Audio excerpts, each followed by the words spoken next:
So this is the old one, and that's the new one, which we got from the local salvage yard for $5. And they want $280 for that fucking compressor. Oh, sorry, I cursed. They want $280 for a new compressor. Not me.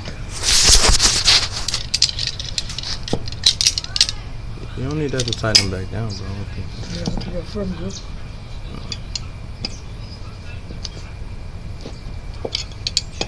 And another thing too, these bolts are easy to strip.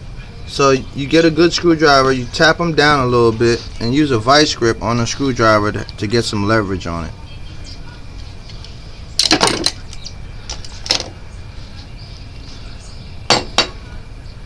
That's not it. That's it.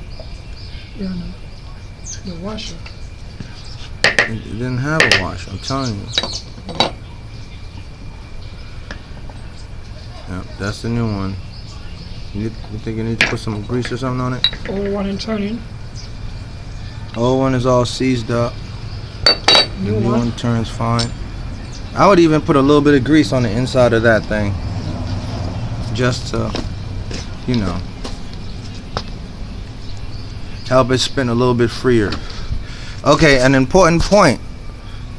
You have to put oil in that compressor when you reinstall it, or else it's gonna burn up. You have to put oil. It's PAG something cold oil. I don't know. On the inside, bro. Yeah. Not so much there, but you put it on there already, so you're good.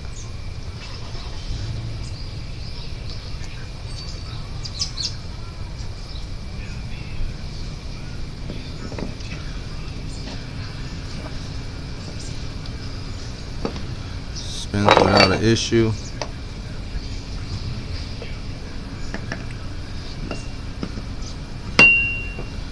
Yeah, 10 millimeters. Well, no, you forgot one thing. Yep. Put that lock ring in there. Don't forget to put the lock ring in there. Yep, like I always did. Almost did.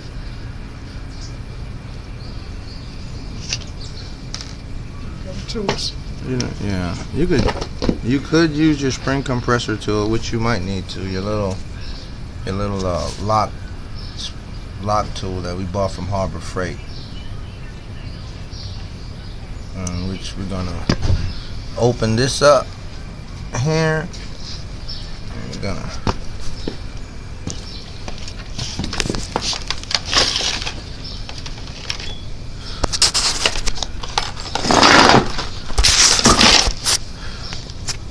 and that's the vehicle it's going in, the Nissan Rogue 2012, mind you.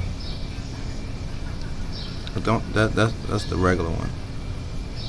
Put it on the 2 at the bottom.